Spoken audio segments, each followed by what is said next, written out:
bende jogo manyo metho gik manyo tiyo go kombe mag modho pi gi modho chak gino ne oseluoko kendo dichieng' ma kawuono urieru mose kor gweng' an bende pod wan kaka okelo ni weche manyien to mokwongo magi weche momiyo pek odiochieng' ni ma kawuono.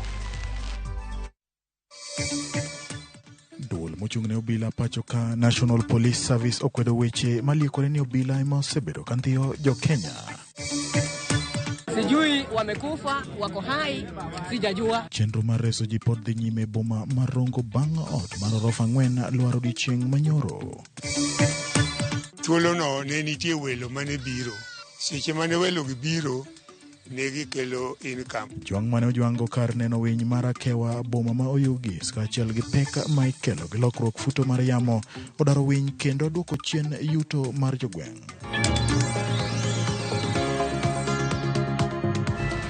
Machiegni nyakoromo gi jwang' inyalo tudri kodwa namba mar 38600. Bende wantiere achiel kachiel kokalo mbui marwa mar Facebook gi YouTube. Bende inyalo yudwa X @RamogiTV @James Opondo Senior. Machiegni nyinga en James Opondo.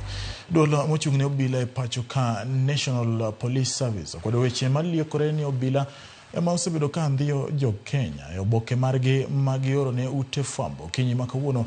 Ogai mar obila Douglas Kanja wacho ni onge tesendo obila mora mora ma ogeng'ne jogo ma familia magi chich ni ondhi kendo olal godo. Kanja bende wacho ni duol manono tij obila e pacho ka osechako timo nonro ewi wach jogo mondhi ka bende okwayo ng'ata manigi wach ewi jogo ma ondhi mondo ogo lipot e tesendo obila. Olero ni tij obila en mako jomaundu ma ok ndhiyo jo Kenya gi thuon.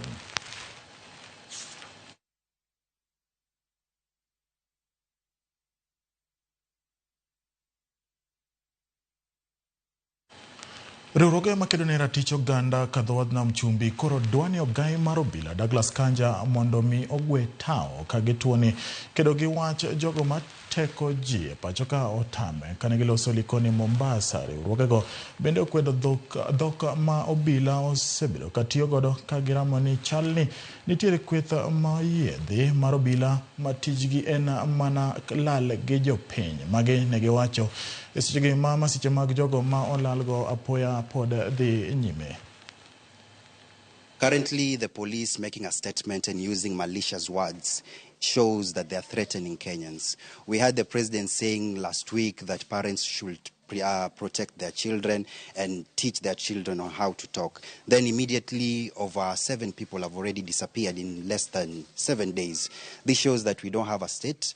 Mara mingi tumeona visa ambapo watu wanachukuliwa na tukienda katika mitandao ya NTSA yale magari ambayo yamehusika details zao hazipatikani na mara nyingi tumeona ni polisi wakifanya kama hilo. What they are telling us is that Kenya has become Haiti and that gangs have now taken over and that they are the ones who are abducting people left, right and center.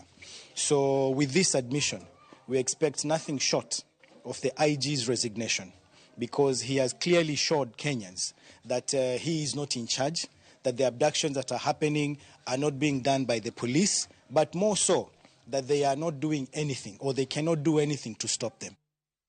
Jieng'wen oresi kendo yudo thieth e od thieth mar Rongo County ma Migori tok od orofa 4 ruombore piny odiochieng' manyoro kaluwore kod jagoro ma County ma Migori Oscar Olima. Tend County ma Migori kotudre kod migepe mochung'ne arita temo matek mar reso joma moko ma chich ni odno pod odiyo. Migao makedo kod masiche ma apoya e County ma Migori geno ni biro medo chiwo ler kotudre kod masira no e seche ma chenro mar reso joma moko pod dhi nyime.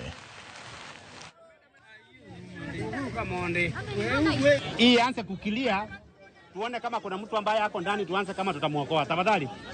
Ndio tunawaomba tafadhali. Ndongwa winjore. Nilikuwa nasikia kama ina crack kwa sound. Sasa nikasense.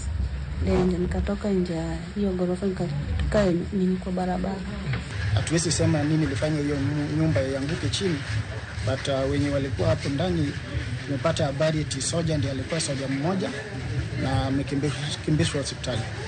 Tumempigia site engineer ya hapo, tumeongea na yeye akatueleza eti mwenye alikuwa hapa alikuwa tu soja na mafundi wako hapo. Tukiona venye hiyo nyumba imeanguka inamaanisha there was poor workmanship.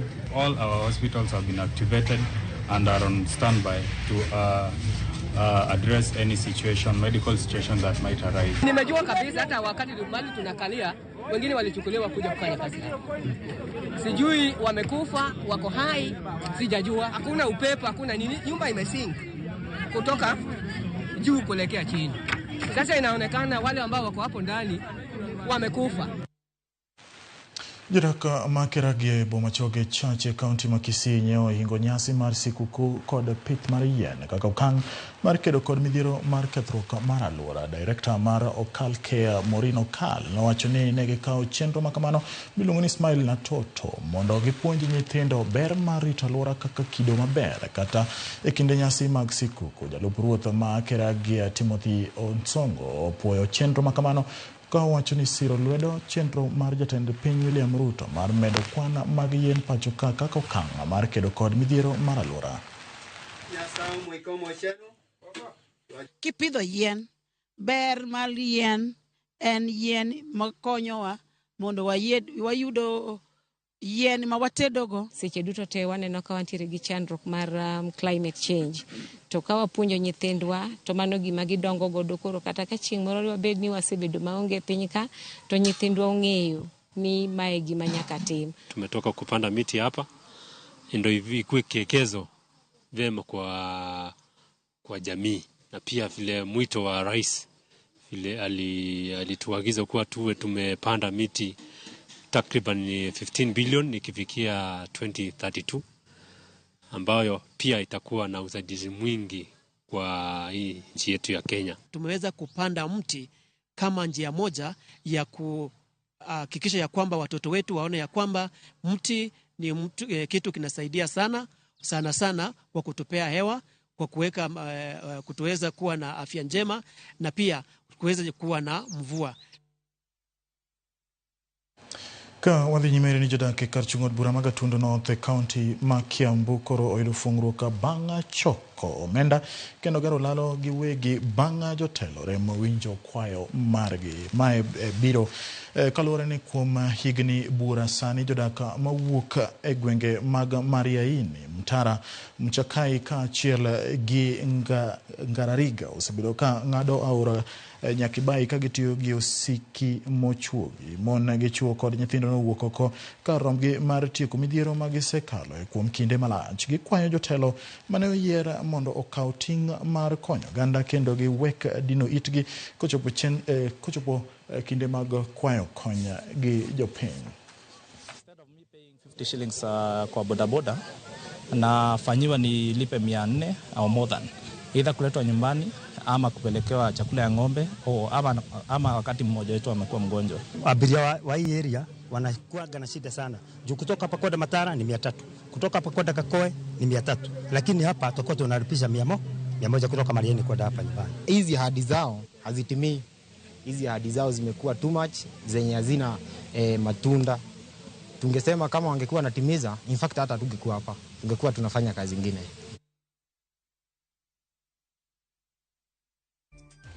Nya kura mongojonga daka oyueyo ma adundo kikidhi mabor nikech pod wan gi weche mathoth.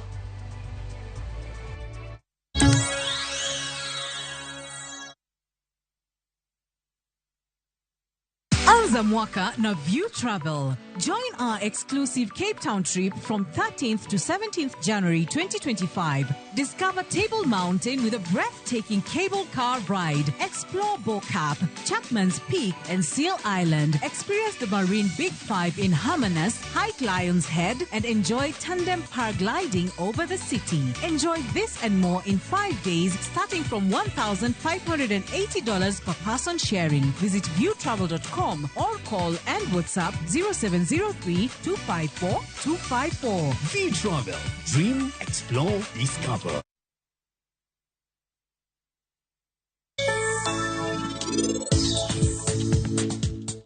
Wanda chako hala machaka magi nyaki begi chir to kendo nyaki begi patience ni gik moko dhi timore to ginyalo timore seche ma ok ni pari bo timore chon ne en gan seche midwa kel mo Kenya ka to ne en ga gimiluongo no open tender system to mano nyaka ne sirkal gol makel government to government. Nitie challenges mang'eny kabisa.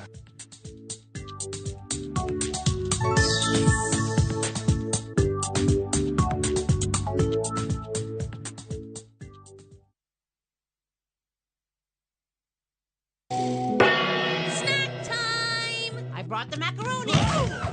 This festive season, let your kids make merry with some kids' entertainment on Viusasa.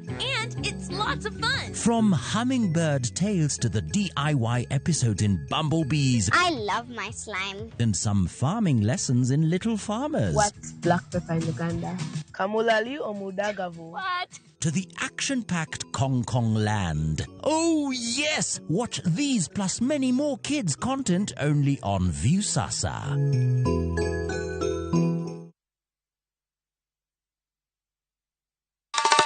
Ma e chenro makeloni danji maliet. Ma e chenro makeloni weche mamolo seche duto. We are only beating job. Kik od belo bai. Kawuono an kod moral mar ndakel belo kaka winjore. Ma e chenro makeloni duond yawuoto nagi. To wakwayo rowere bende kiyudo matin kik icham te. Ikungo. Duond mine. Ka jaodi miyo nigi pesa malo dichuo. Support. Kod ohala. Gima watimo as a fashion house, we measure in both ladies gi chuo. Mane mbak ndalo, chakre wuok tich nyaka tich abich, saa 8 odiechieng'. Mane Ramogi TV.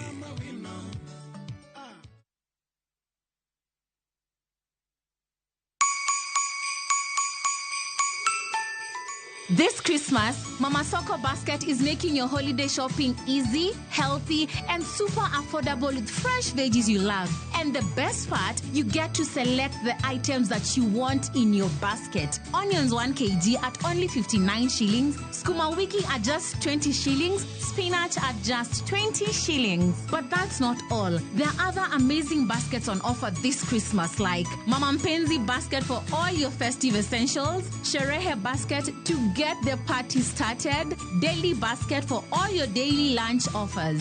Dial *487*5# and select your items and buy straight from your phone. You'll get a code sent to your phone, then pick up your fresh goodies from any Quickmart supermarket near you. Super easy, fast, and so convenient.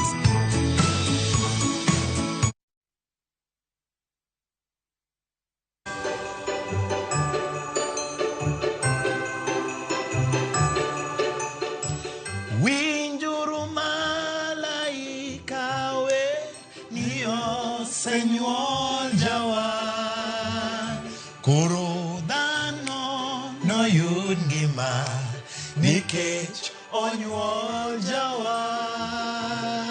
Nyinga Ken the DJ. Nyinga Ben Otiende. Wakwayo nu hawi maber mar sikuku. Nyasaye mondo bed kodwa kindeni, Nyasaye mondo ritu, Nyasaye mondo gwedhu. Merry Christmas.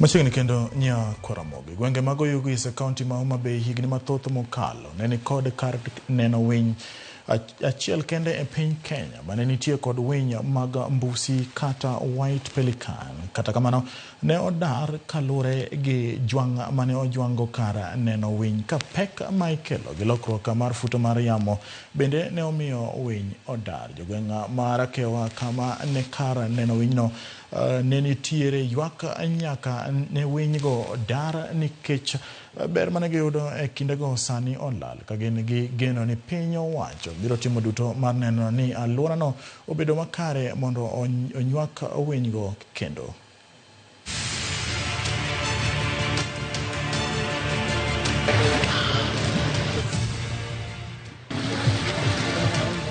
Ma kano nyuola tayudo ka winy miluongo ni mbusi nenika mbusi gin white pelicans gi kisungu. Nwachiedo mwaketo gate. E thuolo no ne nitie welo mane biro. Seche mane welo gi biro ne gikelo income ne the former Homa Bay County Council. Gima duong' kuom winy mag mbusi gi ne gin social birds. Gibedo kanyakla. Seche duto ne gin kanyakla. To kendo ka giwuok, ok ang'e ni giwinjore nade. Ka giwuok to giwuok tedichiel. Kendo ka giduogo to moko kuongo biro limo kaka situation kama ne gidake chal. Koro moko biro to dok. Koro ka giduogo to kendo gichako giduogo kanyakla. Ne en thim ma seche moko ne tamo kata jomoko chopo mondo mi otuom pi kae. Nikech yien gi ne dongo mano cover kama no chalo forest.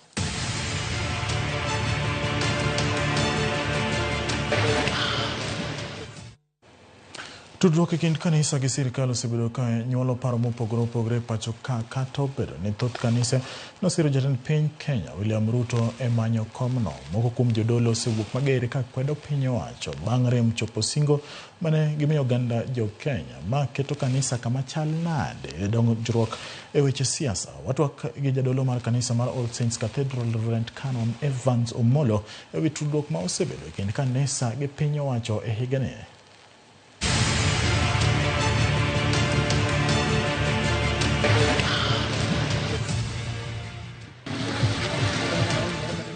En higa achiel gi dweche moko manok nyaka jadolo mar kanisa mar Anglican bade ma All Saints Cathedral County ma Nairobi Reverend Canon Evans Omolo kaw kom tend kanisa no. Ne okaw kom ni kaw ya kuom jadolo Reverend Canon Dr. Sami Wainaina mane ong'ere kuom wuok tung' mosuo gi piny owacho kendo kwedo maricho koluongo gi nyinge. Ne kaw kom ni kaka provost mar kanisa mar Anglican e kinde mane jatelo mane wuok siego ne jatelo mane ong'ere kaka ng'atno mane kwedo sirikal kendo nowuo motegno ahinya. Nothoro golo dhok moko mane thoro bedo motegno. Ere kaka nobedo ni kawo telo koya kuom jadolo mane chal kod ma kinde mane bende weche mag siasa ne bedo kod liete pacho kae.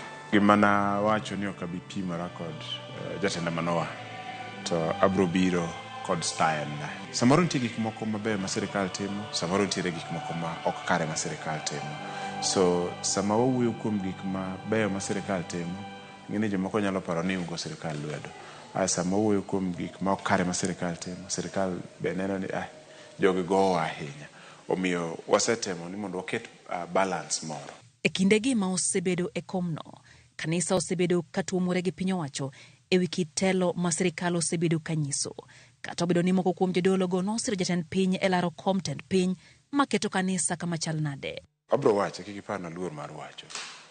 Ka wadhi yiero mar 2022 to jalup ker e kinde no William Ruto ma kawuono en jatend pinywa.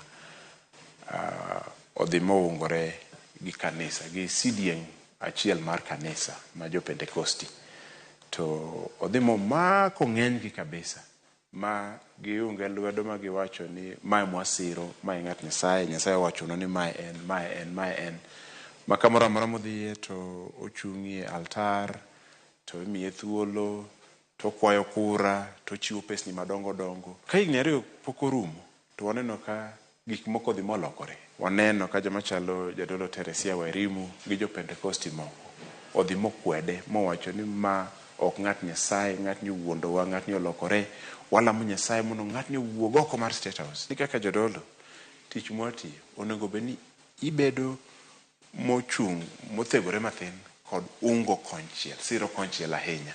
Kaka All Saints Cathedral kae, onge ng'at manyalo wacho ni Provost Wainaina kata Provost Omolo nosiro ng'ane. Chiwo ma igolo gi josiasa e kuonde lamo osekelo paro mopogore opogore e pacho kae. Ka moko kuom kanisa oseduoko nyaka omenda ma ochiw gi josiasa. Ma e pach jadolo e wi chiwo ma kamagi. Juma ka juma igolonwa pesa malich motimo nam. Juma ka juma to wang'eyo message. To kata kidwa chiwo, ang'o momiyo pesni gi ok chiw ga kind kigolo bank kitere bank machielo. Gina pesni miting'o olongo ni cash. Gina pesa taslim. Pesa maching minena kama. Nikech gin pes kuo. ng'eny gigo gin pes kuo, gin pes mibadhi. Emomiyo jokanisa onego bed ni tamore. Ka ker kata jalup ker kata jasiasa moro dwa chiwo mwandu ne kanisa e yo moro, otime e yo mokwe mok landi, to time e yo mar bank transfer. Kibiro tigolo mari no mos e yor kwe kaka kata ng'ato golo mok bing'e ni Evans ogolo ang'o to Okeyo ogolo ang'o. Okwayo jodolo mondo kik mien tij dolo gi chilo kendo kik ket milum pesa mbele. Ing'e ni en midenyo momakowa. Daher kwayo jodolo wetena ni mondo warit ler mar hekalu mar Nyasaye, mar altar mar Nyasaye. Resruokwa kaka jodolo, kaka jokanisa ok wuogu kuom josiasa manigi pesni madongo dongo, wuogu kuom Nyasaye. Omiyo ka ochako ringo tok josiasa ma wachiegni kata lamogi, duono oteku marwa kaka jodolo. E higani mar 2024, mudho mandiwa nokwako piny Kenya, kama gina gi iro malungo wang' nopong'o kor lwasi e kinde ng'anyo mar tipo manobagi gi rawere mag Gen Z e pacho kae. Remb rawere nochwer kachiedh nade nomako jodolo kaluwore gi mirima manokwako piny Kenya kaluwore gi paro mar chik mar omenda mane sirikal chuno godo ganda jo Kenya. E kinde mane ng'anyo mar tipo mar Gen Z notimore pacho kanono kaka kanisa mar Anglicanas ahinya to bade ni mar All Saints nowuok oko mar bedo kar pondo ne oganda gi matindo. Noeno kani wuok kaka jadolo mar kwedo bila. Ere kaka mano obedo ni kano bila chopo mondo mi orakre gi rawere gi ei kanisa nobedo ni nade kaka jadolo. Nyasaye nomiya chier chieng' no tarik 25 dwe mar auchiel ma ka polise chako ungore ni dwa donjo kanisa mar Cathedral kama ne rawere 3,000 gi wiye opondoe ka gibiro kod gidwa chako diro gik magolo pi wang' kod go risasi. To nawuok ng'at achiel madhi machomo gi makwero gi ni ok unyal timo mano, ma en hekalu mar Nyasaye kar lemo, rawere gi onge gima rach ma gitimo, doguru chien. Ne watwa kodgi mowinjore mane wayiere ni onge polis moro amora mabiro donjo mondo monj kanisa. Makmana ni bang'e ka koro ne chopo odhiambo, polise moko nodhi mowuok e mrengo machielo mobiro momonjo ka manogo bunde mang'eny e kanisa kaendi momuko part mag kanisa. Jadolo molo se obila kod piny owacho kuom nek mar oganda e kinde ng'anyogo ka bende dwaro ni piny owacho odwok penjo e wi jogo ma pod olal. Nyaka gikaw ting' mar ng'ato ka ng'ato ma nolal bed ni ne pok oyudi. Kendo wasedhiro sirikal ni jok ma jogi nolal nyaka gimigi assurance ni ibiro yudo jogigo kata jogigo biro yudo kuma jogo nitie. Gima wanyalo timo maduong' korwa kaka jokristo en hoyogi kendo en miyogi geno. Waseno ket chenro mag thieth kosekelo liet e pacho kae. Ntiere bende moko ma bende tiyo manyaka tok chik kaluwore gi chike ma pacho kae. Ere chung' maru kaka jodolo e weche machal kod mage? Kwayo jokristo kendo jotend kanise kaka an kod joma moko ni nyaka wakwed gik moko kare ma idiro kod sirikal kaka bagni kendo mwaneno e weche mag thieth. Atamalo madhi 80 mag jo Kenya monego bed ni ithiedho kokalo kuom NHIF kata SHA ok nyal yudo thieth kawuono. To jokristo ling'aling'a, jodolo ling'aling'a, jobishobe waling'aling'a, jokristo wato chandore. Onego wachung' malo mondo wakwedi nikech king'iyo architecture mar SHA endi mar SHA ok en gima nopar maber. En adier ni NHIF ne choko pesa matin, omiyo onego bed ni wachoko pesa mang'eny, but ne ok opar gini e yo makare, omiyo ombemore piny. Loko mag jotelo ka bende en gino abende oganda osebedo ka gole paro mopogore opogore. Ere pacho yo wachne ahinya tewi kaka itawo piny Kenya? Ka ker nye loko kata mana jotend migepe goeko. Ineno ka jok ma nikod gik moko magalagala kuomgi emochako kelo. Moko nonego ji. Cases go bende ok orumo. Moko gi jomibadhi ma uso nyaka yeth manego ji mamero nyithindo. Ineno ka mage jok mokelo. Jadolo molo wacho ni ponono ni lokruok ok obede higa manyien. Gin kaka jodolo gibiro telo ne ng'anyo mar sundo piny owacho mondo mi ombeki nengo mar ngima kendo chop singo manomiyo oganda jo Kenya. Dawa wachung'ie kor adiera mondo wakwed gik ma ok kare. Gima alamo ni aber kotimore e higa mar 2025 en ka duond jo Kenya nyalo riwore nyadichiel ma wawuogi kata kochopo ni wawuok e pap nwadhi kwedo e yore mag demonstrations gik ma ok kare ma sirikande timo nikech chal mane dhok kende ma giwinjo. E kindegi ma oganda nitiere nyasi mar sikukuu, Jadolo Ivan Sumolo nitiere kod ote ne oganda jo Kenya. Nyikwa Ramogi duto te ma neno Ramogi kendo johera mag Ramogi TV kaachiel kod jo Kenya duto wakwayo nu mor makende kinde mar Christmas ni Nyasaye mondo ritu kendo telnu Kristo mondo nyuolie iu.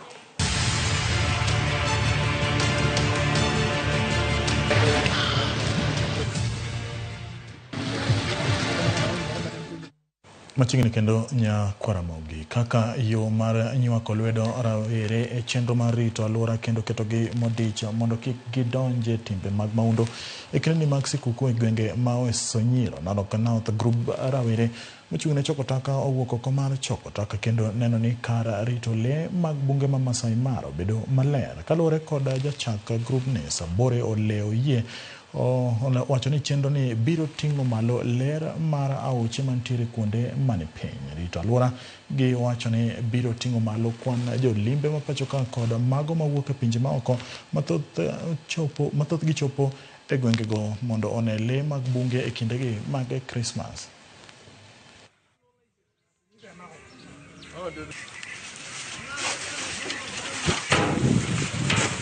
Kwetu ni kujitolea juu tunapenda usafi.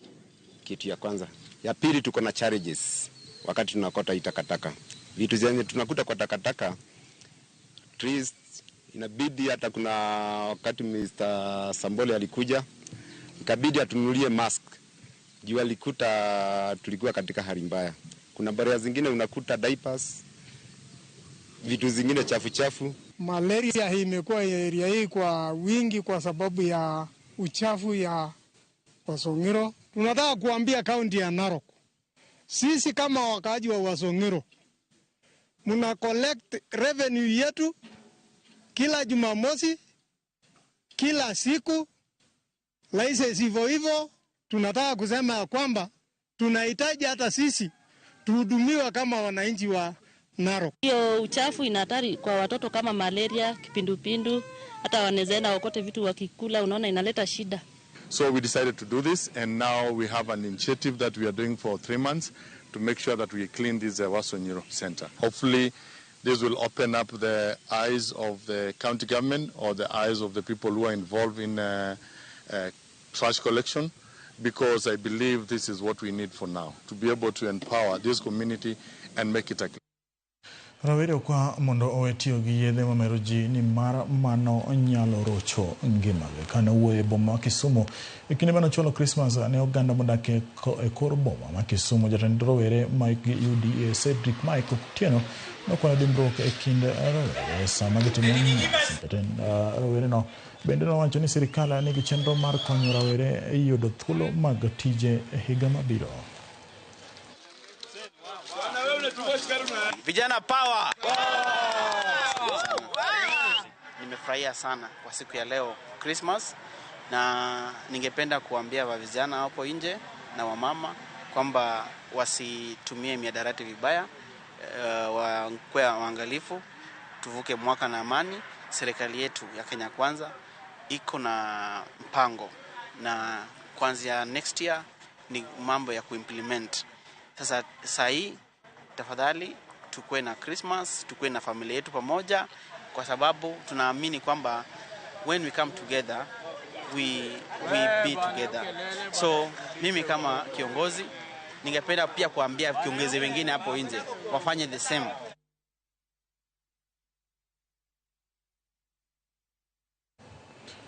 Kora mungejon kanyo machopo giko weche manyien chenro ni mar migago higa noachako tarik 1 dwe mokwongo higa mar 2024 ka odiochieng' ma kawuono. Nyakwa Mogajwang' gie loya adwa goni erokamano kuom bedo kodwa nyaka ne wachake, nikech odiochieng' ma kawuono ni ema some news mogik e higa ni, ka geno ni higa manyien wabro rado. Kata kamano chenro mantiere Ramogi to pod dhi nyime ka wabro bedo ko kelonu chenro mopogore opogore ndalo ni mag sikukuu. Wabro bedo kwa kelonu weche manyien ma wayudo mesa mag weche manyien, ka puonj bende wakelonu achiel kachiel duto mana Ramogi TV. Pochgi paka ne oganda luo duto kamoro ma usebedo ka uluowa ka undala ka untiere kata bombe mopogore pinje maoko. Wagonu erokamano pochgi paka nikech wageno ni Nyasaye kotelonwa Nyakwar Mogajwang' higa manyien obro bedo ka bende wan mana kodu ka wakelonu gigo mwayudo manyalo moro ganda kendo puonjo ganda mana Ramogi TV. Loya agoni erokamano Nyakwar Mogajwang' nikech pod wakete mana Ramogi TV kinde duto. Nyinga en James Opondo, joyo makatwenga jo Kisumo kajulu, joringa kojwach kamoro untiere pochgi paka.